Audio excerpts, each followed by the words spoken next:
लकड़हारा और सुनहरी कुल्हाड़ी की कहानी। एक समय की बात है, जंगल के पास एक लकड़हारा रहता था।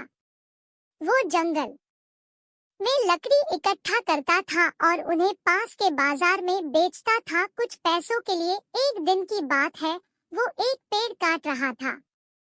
तभी हुआ ये कि गलती से उसकी कुल्हाड़ी पास की एक नदी में गिर गई। नदी बहुत ज्यादा गहरी थी और वास्तव में तेजी से बह रही थी। उसने बहुत प्रयत्न किया अपने कुल्हाड़ी को खोजने की, लेकिन उसे वो वहां नहीं मिली।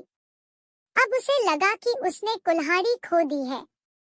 वही दुखी होकर वो नदी के किनारे बैठकर रोने लगा। डॉट उसके रोने की आवाज सुनकर नदी के भगवान उठे और उस लकड़हारे से पूछा कि क्या हुआ। लकड़हारा ने उन्हें अपनी दुखद कहानी बताई। नदी के भगवान को उस लकड़हारे के ऊपर दया आई और वो उसकी मेहनत और सच्चाई देखकर उसकी मदद करने की पेशकश की। वो नदी में गायब हो गए और एक सुनहरी कुल्हाड़ी वापस लाया, लेकिन लकड़हारे ने कहा कि यह उसका नहीं है।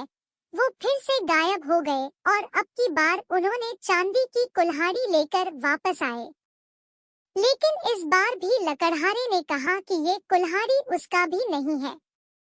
अब नदी के भगवान पानी में फिर से गायब हो गए और अब की बार वो एक लोहे की कुल्हाड़ी के साथ वापस आ गए। लकड़ी का कुल्हाड़ी देखकर लकड़हारा मुस्कुराया और कहा कि यह उसकी कुल्हाड़ी है। नदी के भगवान ने लकड़हारे की ईमानदारी से प्रभावित हो कर उसे सोने और चांदी की दोनों कुल्हाड़ियों से भेंट किया।